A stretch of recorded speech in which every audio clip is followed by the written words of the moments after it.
What is cracking, everybody? James Coe, aka the Sleeper King, is here with you. We are talking about busts from last year that could potentially bounce back here in the year of our Lord 2025. And let me just get this one out the way.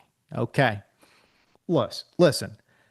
Most of these picks, the chat is going to hate. You know why?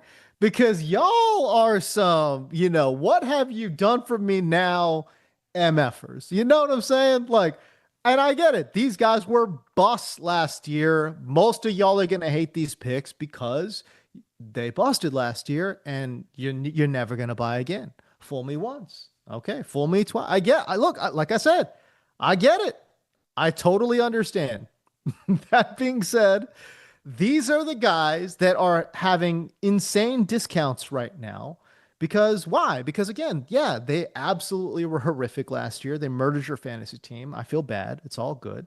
But their ADPs have become so depressed that now they go from, overhyped to underhyped. You know what I'm saying?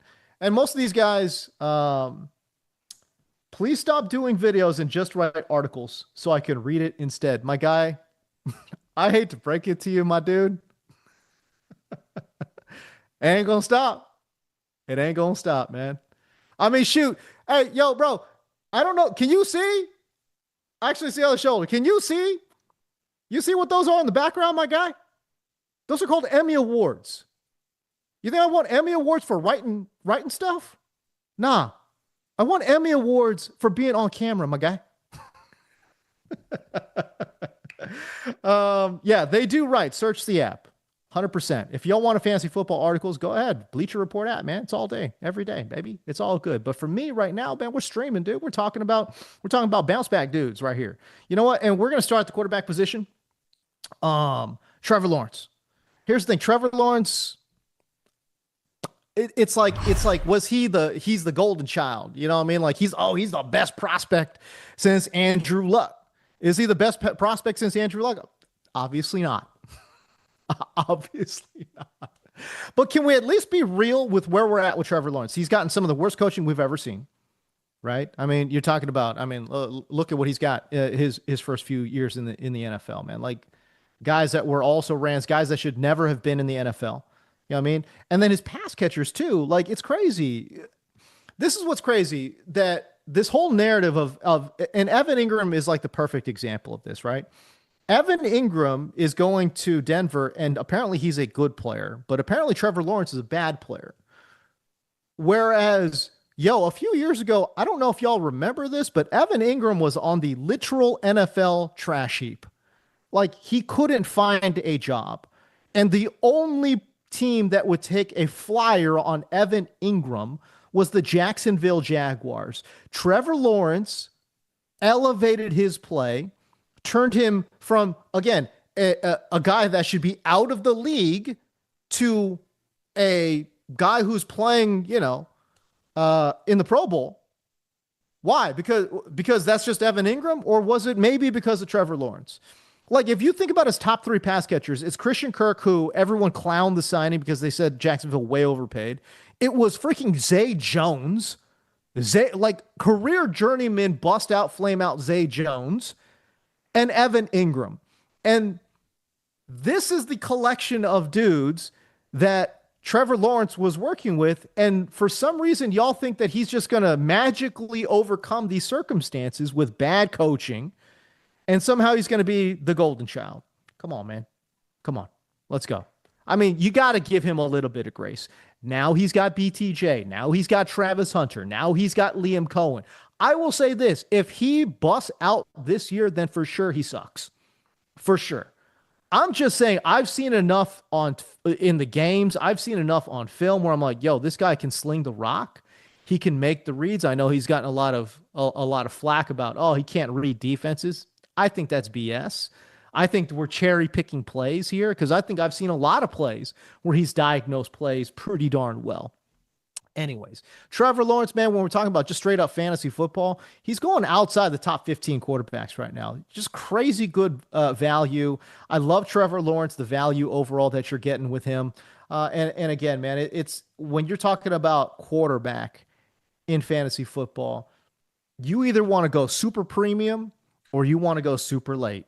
All these guys in the mid tier, unless you feel like Patrick Mahomes, who's like a mid round quarterback, unless you feel like Patrick Mahomes might bounce back and just, be the old Patrick Mahomes, 5,050, which by the way, that's possible.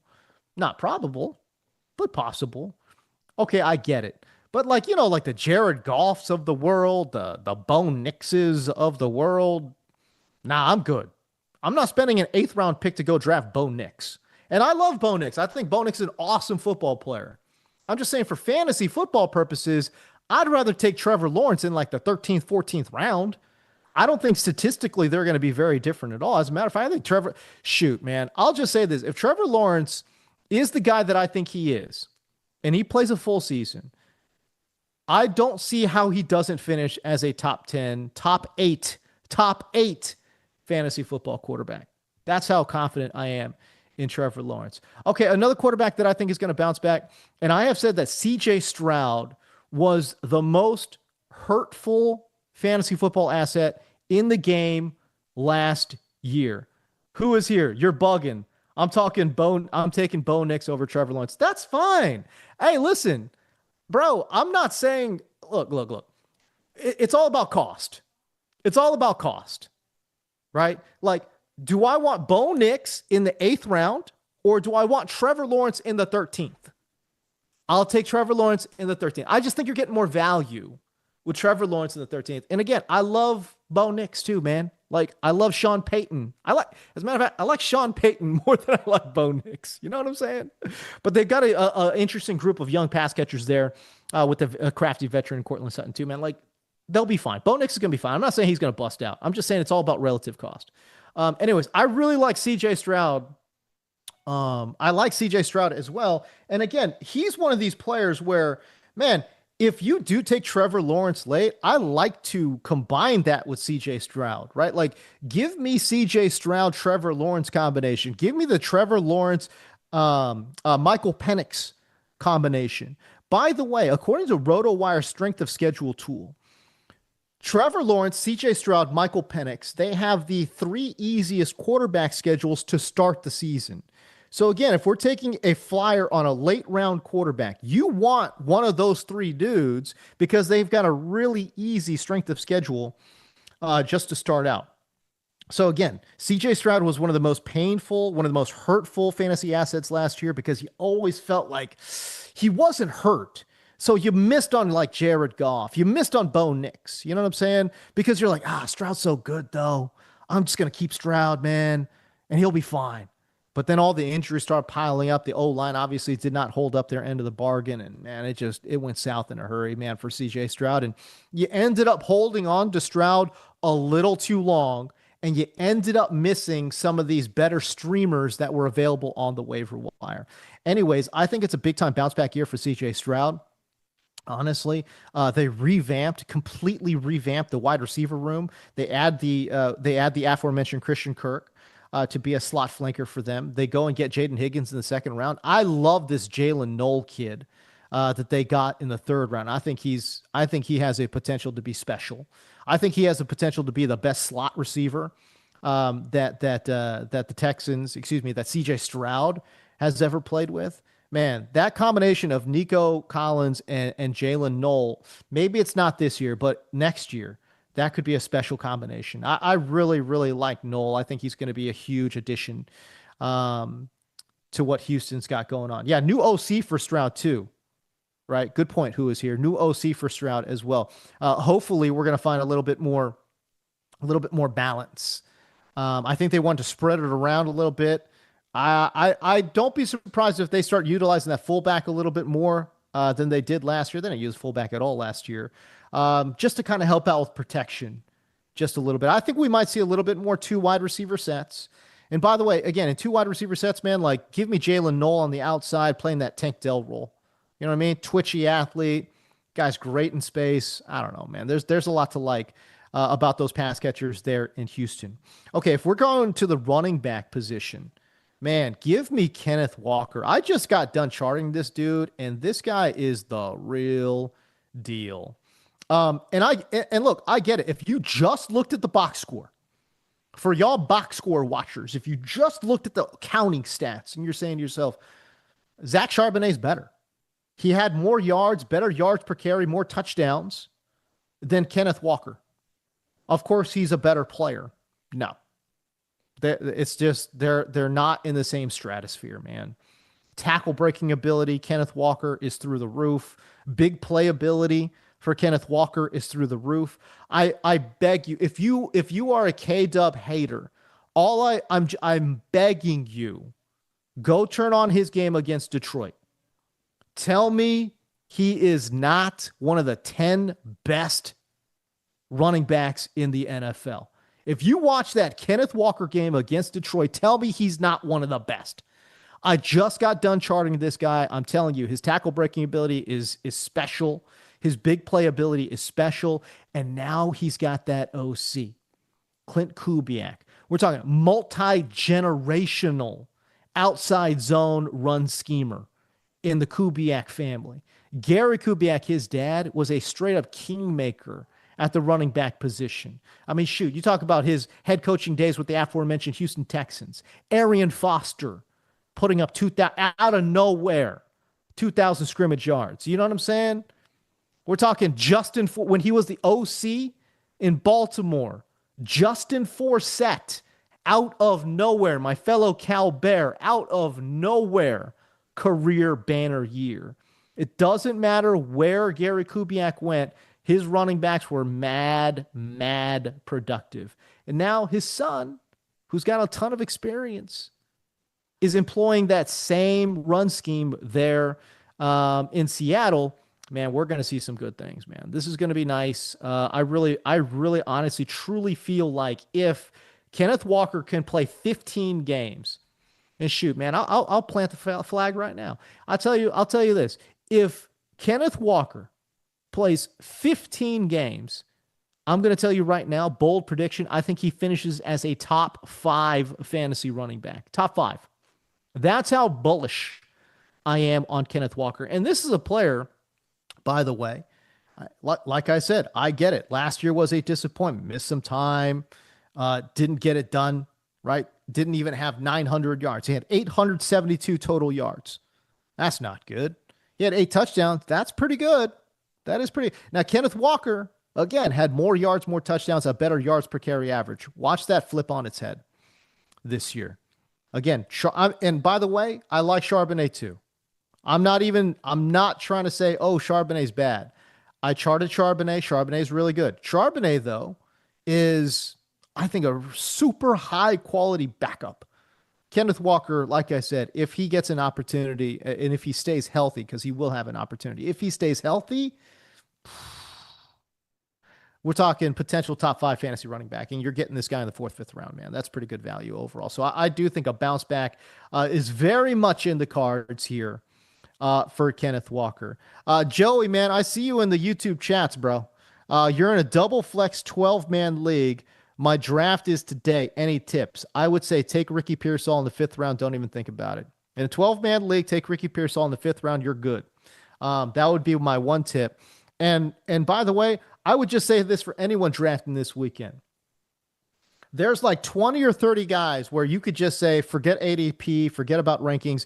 Rankings and ADP will not chase fast enough some of the actual real life things that are happening on the football field. Like, for example, Jalen Wright in Miami, leg surgery, out for weeks. He's on your do not draft list, man. Like, he was one of my favorite sleepers early on in the process. Now, can't draft him. Yeah, I mean, Joe Mixon, we don't even know if he's coming back for the season. Again, still ranked pretty high. ADP is still reasonable. It's dropping and falling, but it's still pretty high. No, do not draft Joe Mixon. Like, it's as simple as that. You know what I mean?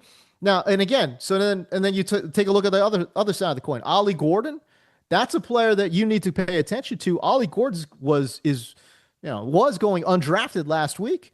This week he needs to go in the 10th round. You know what I mean? So in a 12-man league. So I would just say there are certain players where just forget about ADP. Emeka Abuka, perfect example. If you take Ricky Pearsall in the fifth, sixth round, don't worry about Emeka Abuka in the seventh or eighth round. You know what I'm saying? Like that's fine. You want to overpay for some of these guys.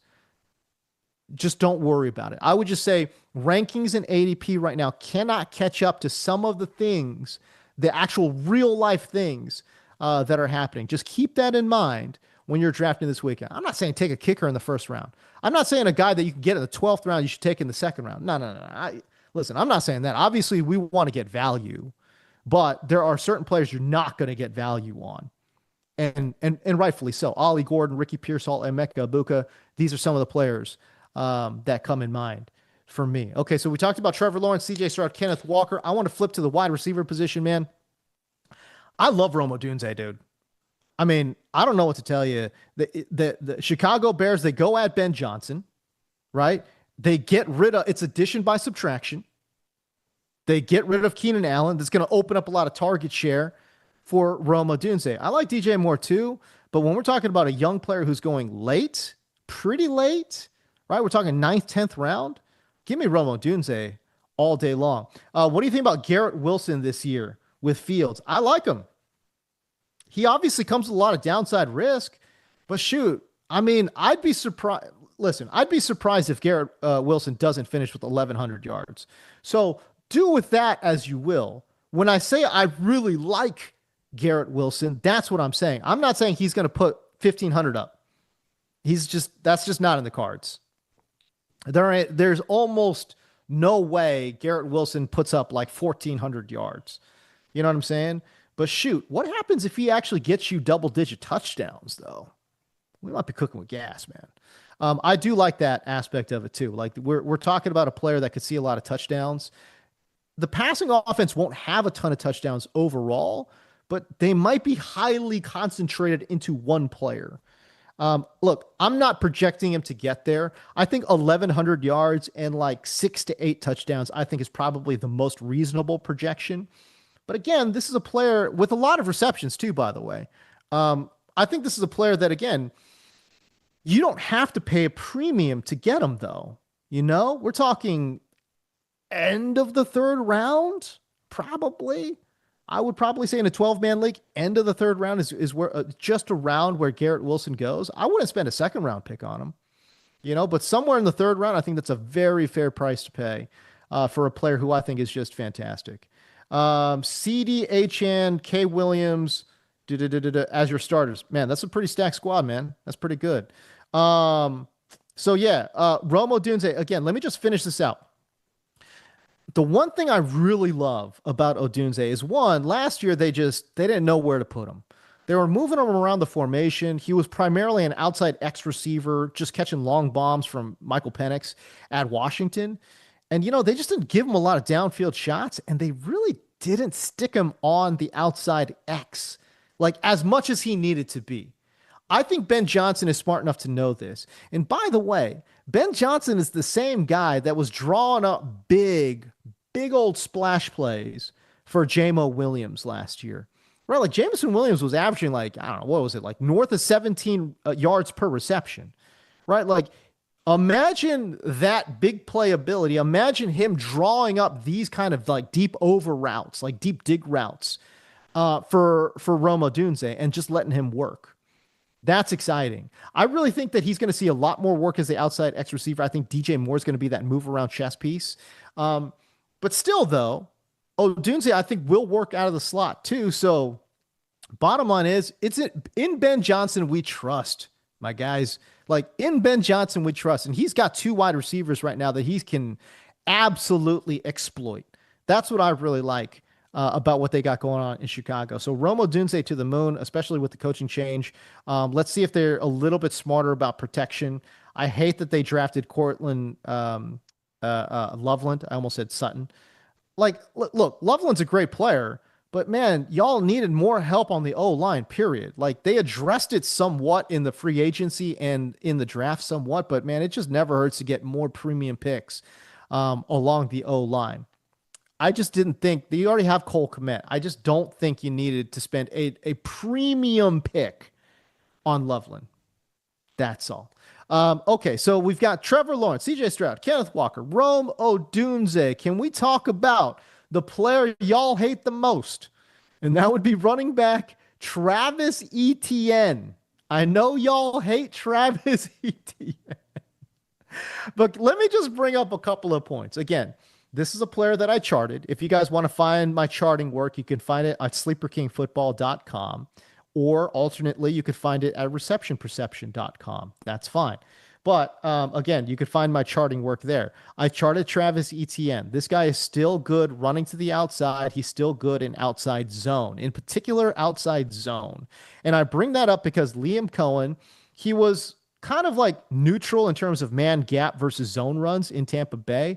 But I will say this, no matter what, he loved running it to the outside. Tampa Bay had the 8th highest outside run rate in the NFL last year. I think that dovetails and fits perfectly with what Travis Etienne does. Now, I do think that Bashal Tutin, if you want to take a stab in like the 14th, 15th round on a late round running back, Bashal Tutin, ooh, very exciting player, right? Like this is a guy that needs to get to the outside.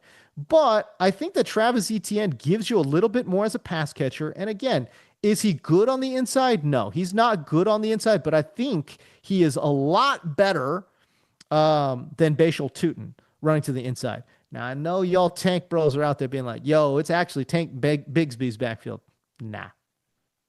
Again, I charted the both of them. It don't look good for Bigsby, man. It just does not look good for Bigsby. And you're saying to yourself, like, how can you say that? Like his yards per carry was so much higher than Travis Etienne, and he just looked so much better than Travis Etienne. The reason he looked better than Travis Etienne is because of highlights. He had better highlights than Travis Etienne, for sure, 100%, no question. He had these big ripping runs. Like he had like two runs late in the season over 50 yards. That looks awesome on Twitter. Awesome. Travis Etienne didn't have those runs, period. But down by down basis, Etienne was a straight up better player than Tank Bigsby.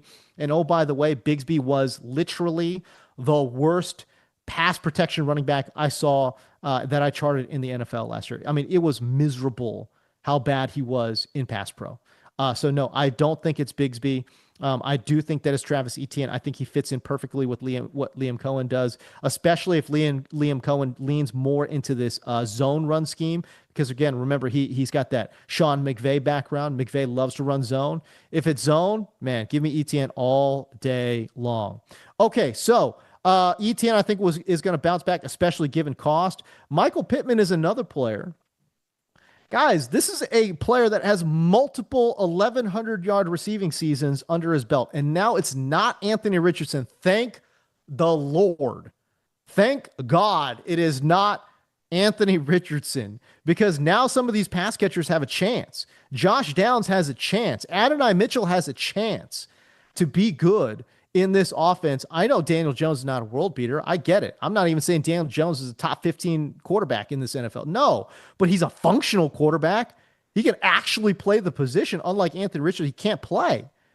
And again, I'm not saying Richardson's got way higher upside. That's fine, but can he learn on the bench just like quarterbacks used to do?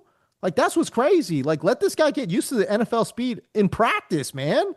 It's crazy. I don't know. Anyways, Michael Pittman, don't act like Michael Pittman's a bum. Like, he's got multiple 1,100-yard seasons under his belt. And, oh, by the way, he had a hurt back last year. Now he's healthy. Now, again, the thing about Michael Pittman is you're getting him at a crazy discount. Like, that's what's nice about Pittman. Pittman is coming in at such a discount that you're basically getting him. There's no cost to it. He's like your wide receiver 4. He's like your flex 2. You know what I'm saying? And this is the player that could legitimately get you 90 catches for 1,100 yards. As your wide receiver 4? Bro, that is such good value. I don't know why people are sleeping on Michael Pittman. I really like him. I think he can still play. He just had a hurt back last year playing with Anthony Richardson. Doesn't have a hurt back, not playing with Anthony Richardson. Sign me up for Michael Pittman all day long. Okay, at the tight end position, really interested in Kyle Pitts. I told you. Y'all gonna hate this list. I know it. I know y'all gonna hate this list. All good though. Kyle Pitts, again, if we think that Atlanta is going to take a step forward offensively, and you should think that that's what's going to happen. Michael Penix is going to sling it all over the yard. He's a left-handed Jameis. He doesn't care about interceptions. All good. Throw it, sling it. Who cares? The defense is not good. Defense is not good in Atlanta, which means they're gonna have to keep pace. I think the NFC South, those divisional games, I think those will be wide open. Carolina's defense is not good. New Orleans Saints defense is You know what I mean? Tampa Bay's defense is I think those games are going to be wide open. And I like the fact that, again, if Atlanta is going to have to keep pace, they're going to have to do it offensively here. They're not going to do it defensively, right? Okay, so we think that Michael Penix is going to throw it all over the yard. He's going to see a lot more air yards, right? Drake London's going to see more air yards. Drake London has a chance to be a top 2 or 3 fantasy wide receiver this year. Not real life, but in fantasy, right? Who else is going to catch passes? Darnell Mooney's dealing with an injury right now. Why can't it be Kyle Pitts, given the cost? I mean, shoot, this guy's going like tight end 13, 14, 15. Do you know how late that is? Kyle Pitts is getting drafted around kickers. He's getting drafted around fantasy defenses. He's going so late. And again, if it doesn't work out, it's all good. Just stream it. Who cares? If he sucks, all right, cool. Let's move on. Like, what difference does it make? It doesn't make you've invested nothing, and you're potentially getting a top 5 tight end in fantasy. Like, that's great. I love it. I love this guy's value. Crazy good value. I do think he's going to have a bounce back year. I'm not going to make a bold prediction like, oh, he's going to be a top 5 tight end, but I'm just saying that is actually in the cards. It's actually in the range of outcomes. If you think about it, if you think about air yards and total targets, Kyle Pitts can absolutely be a top 5 fantasy football tight end. All right. Finally, I'm going to wrap it up with this one. Finally, bounce back player. How about Austin Ekeler? The team moves on from Brian Robinson, and right now everyone and their mom is talking about, Ja'Cory Merritt, whatever his name is. You know him. You know who I'm talking about. Bill. I'm talking about Bill. Everyone's talking about Bill. I love Bill. Bill's great, but he's not an every down back. And Austin Eckler's not an every down back either, but he's going to have a pass catching role. So if you're playing in PPR formats, shoot, I think Austin Ekeler might have a really nice bounce back season. Honestly, he's got to stay healthy. Listen, he's got to stay healthy. But if he does stay healthy, I think he's going to be a PPR machine.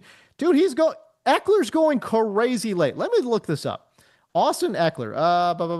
Hold on. I'm going to look this up. Ekeler. Where's Ekeler?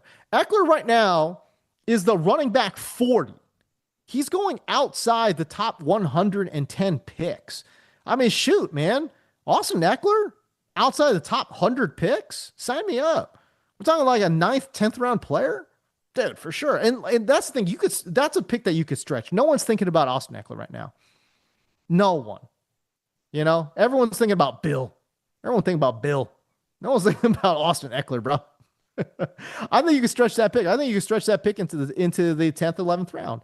And you're getting a potential starting running back with real pass catching chops playing for, and again, we all think that Jaden Daniels is going to take a step forward. All right, cool.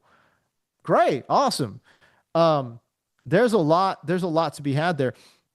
By the way, there's no reason why Austin Ekeler, if you look at his per game metrics here, there's no reason why Austin Ekeler can't finish as in terms of like the top 8 among running backs with targets.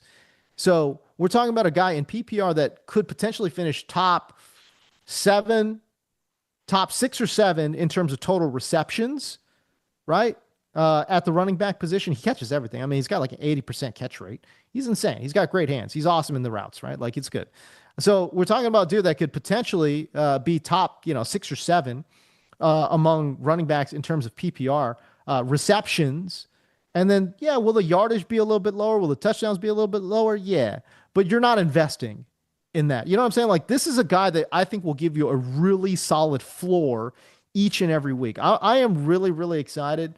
Again, I guess excited is probably the wrong word. But if you're looking for a floor play, I really think Austin Ekeler is good.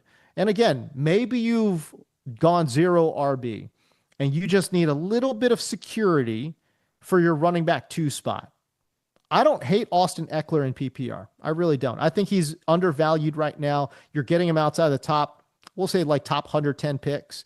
You're waiting into the double-digit rounds to potentially take a starting running back. They traded away Brian Robinson. kind of like it, man. I kind of like it.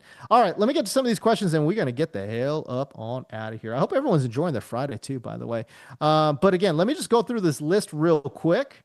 It's Trevor Lawrence, it's CJ Stroud, it's Kenneth Walker, it's Rome Odunze, Travis Etienne, Michael Pittman, Kyle Pitts, and we just talked about Austin Ekeler. Those are the, what is it, 1, 2, 3, 4, 5, 6, 7, 8 guys that I think are potential bounce back candidates for the year 2025. All right, some questions in the chat. Niner Empire 1214. I wonder who you root for. Sutton or Aaron Jones? This is a great question. I'm going to stick with Sutton, I think. I like him. I like the upside a little bit more. To be honest with you, the age and the workload concern me for Aaron Jones. But I think if you're chasing upside, it's Aaron Jones just because he's a running back. But again, if you're looking at a floor ceiling combination, who would I much rather draft? It'd be Cortland Sutton. This is from B. Saki. What about Stroud's O line? Concerns there? Oh, yeah. Big time concerns there. There's no question. That's why they're already talking about bringing back the fullback play in Houston. They had a fullback play. They were heavy with fullback play 2 years ago. Last year, they abandoned the fullback. There was no fullback, I don't even think, on the roster at all. So I think they're talking about bringing that one back, and that's for pass pro as well. That's another reason why I just don't think Joe Mixon, Woody Marks gets on the football field. Again, when I charted him, he was among the 12 prospects that I charted. He was easily the worst in regards to pass pro. That's coachable. But again, if we're trying to protect the franchise in CJ Stroud, I think it's a lot of risk to try and throw Woody Marks out there and ask him to throw some blocks out there, man. That's why I think it might end up being Nick Chubb, even though that's not exciting. Nick Chubb is probably, and I love Nick Chubb, man. I think he should be a Hall of Famer. Honestly, I do. I think he's one of the most underrated running backs of the last 10 years is Nick Chubb. He's so good. But man, I'm not excited about Nick Chubb. It's a super boring pick. But if you get into the 12th round, 13th round, and you're looking at a little bit of running back depth, man, I don't hate Nick Chubb because I do think that he will be on the football field because of his pass blocking ability. And who knows when the hell Joe Mixon is going to come back as well. Anyways, this is the last one. And then I got to get the hell out of here. Who is he? I've been burned by Pitts too many times. I'll let someone else take the risks of him going crazy finally, and I'll just tip my hat. You know what, man? I don't blame you, bro. I really don't. It's just the one nice thing is that honestly, if you draft him this year and he burns you, it costs you nothing. Right? Like imagine his name wasn't Kyle Pitts. It's like something else, you know? Like he's going around the Brenton Strange range. Like if Brenton Strange doesn't work out, you're not gonna be mad at him. You know what I mean? You're like, okay, it didn't work out. He's like a 13th round tight end. I'll just drop him. Let me just go play somebody else. All good. Let me go pick up Chigo Conquo real quick. See what's going on over there. Let me go pick up. I love Jatavion Sanders, but let me go pick up Jatavion Sanders real quick. See if I can get a couple weeks of streaming goodness out of that. So yeah, man. I hear you though, man. If you don't want to draft any of these dudes that I mentioned, I get it. They burned you last year, bro. So. This is like the least fun stream because shoot, I'm like caping up for dudes I know just hurt people last year. You know what I mean? It's all good. Anyways, there you go. You saw the list. It was a lot of fun talking to y'all, man. We will be back next week talking more fantasy football. I appreciate y'all. I appreciate everyone jumping into the stream and throwing them comments down as well. If y'all want to find me, you see it on the screen, man. At James D. Co on any social platform. I'm pretty good about answering DMs as well. So if you want to follow me and throw me a couple messages every now and again, it's all good, man. I'll do my best. I will do my best to answer your fantasy football questions or shoot any question really. Shoot, I don't know. Anyways, there you go. At James D. Co. We'll see you. Remember, it's never too late to chase your dreams. All right, peace.